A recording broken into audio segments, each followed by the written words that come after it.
Supreme court खिलाफ आइन कोई रूल्स बनाए तो कोई तो याद दिलाएगा, आइन की हदूद में रहें। आर्टिकल 142 में भी कानून साजी को आइन से मशरूत किया गया। चीफ जस्टिस का प्रैक्टिस एंड प्रोसीजर एक्ट के खिलाफ दरख्वास्तों की समाअत आज मुकम्मल करने का इंदिया।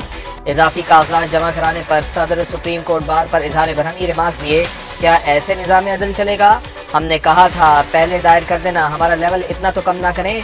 कानून पर आपकी बेचैनी समझ नहीं आ रही। हमने गलती दुरुस्त नहीं की तो क्या आप पार्लियामेंट कर सकती है या नहीं? पार्लियामेंट रूल्स बना सकती है, ना ही रूल्स बनाने के लिए कानून साजी कर सकती है। रूल्स में रद्द बदल का इख्तियार सिर्फ सुप्रीम कोर्ट का है। जस्टिस एजाज रहसन की रिमार्क। जस्टिस जमान मंदखेल बोले, अगर आइन साजों ने मुकम्मल इख्तियार सुप्रीम कोर्ट को देना होता तो वाज़ेह तौर पर लिख देते। कोई भी ज़ाब्ता आइन से मुतज़ादिम होगा तो वो खुद कालदम हो जाएगा। साइफर केस के बाकायदा ट्रायल का आगाज। चेयरमैन PTI और शाह महमूद कुरैशी पर 17 अक्टूबर को फर्द जुर्म आयद होगी। ऑफिशियल सीक्रेट एक्ट अदालत की अडयाला जेल में समात। मुल्जिमान में मुकदमे के चालान की नकूल फराहम कर दी गई। 9 मई के वाक़यात में भी पेशरफ। मुल्जिमान का ट्रायल जेल में होगा, नोटिफिकेशन जारी। ऑपरेशन अल अक्सा फ्लड का तीसरा रोज। हमास ने ताकत के नशे में चूर इसराइल को औकात याद दिला दी।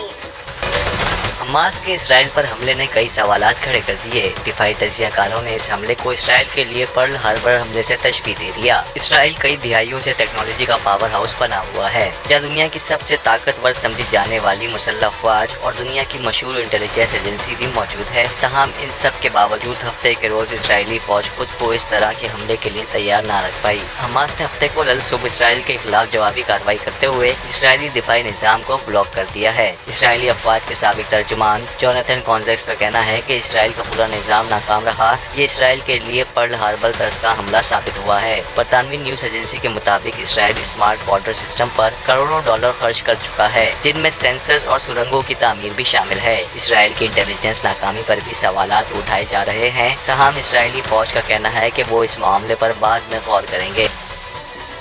अमेरिका की खुलकर इसराइल की हिमायत। बहरी बेड़ा भेजने का ऐलान। सदर जो बाइडन का दूसरे रोज भी नेतन्याहू को फोन। साथ खड़े रहने की यकीन दहानी। अमरीकी वज़ीर ख़ारजा का सऊदी और UAE अमन सबसे टेलीफोनिक राब्ता। हमास के हमले रुकवाने और सारी कमारियों की रिहाई पर बातचीत। इसराइल आलमी बरादरी की हिमायत हासिल न कर सका। इसराइल फ़लस्तीन जंग पर सलामती काउंसिल का इजलास इख्तलाफात का शिकार होकर बेनतीजा खत्म। मुश्तरका बयान पर इत्तफाक न हो सका। अमरीका का इजहार अफसोस। रूस का फौरी जंगबंदी और बामानी मुज़ाकरात शुरू करने पर जोर। चीनी सफ़ीर का शहरियों की हिफाजत मुमकिन बनाने का मुतालबा। कार्रवाइयाँ मस्जिद अक्सा की मुसलसल बेहुरमती पर की गई। फ़लस्तीनी मंदूब का मकबूजा इलाकों का मुहासरा खत्म करने का मुतालबा। अमीर जमात इस्लामी ने इतवार को मिलियन मार्च का ऐलान कर दिया। सिराजुल हक ने कहा कि हमास के मुजाहिदीन ने ग्रेटर इसराइल का ख्वाब चकनाचूर कर दिया। इसराइली हमले में 400 से ज़ायद फ़लस्तीनी भाई शहीद हो गए हैं। अपील करता हूँ कि फ़लस्तीन की हिमायत का ऐलान किया जाए। जमात इस्लामी ने फैसला किया है, चाहे कोई फ़लस्तीन का साथ दे या ना दे, हम फ़लस्तीन के साथ खड़े हैं। कायदे आज़म ने कहा था, इसराइल नाजायज़ रियासत है, तस्लीम नहीं करेंगे। हुक्मरानों को चाहिए कि फ़लस्तीन की हिमायत में आगे आएँ। याद रहे कि हमास के हमलों में हलाक इसराइलियों की तादाद 1000 से ज़ायद हो गई। हमलों में 2170 इसराइली जख्मी हो चुके हैं। फ़लस्तीनी वज़ारत सेहत के मुताबिक अब तक इसराइल के हमलों में 413 फ़लस्तीनी जहाँ बहक हुए, जबकि 2300 से ज़ायद अफराद जख्मी हो चुके हैं।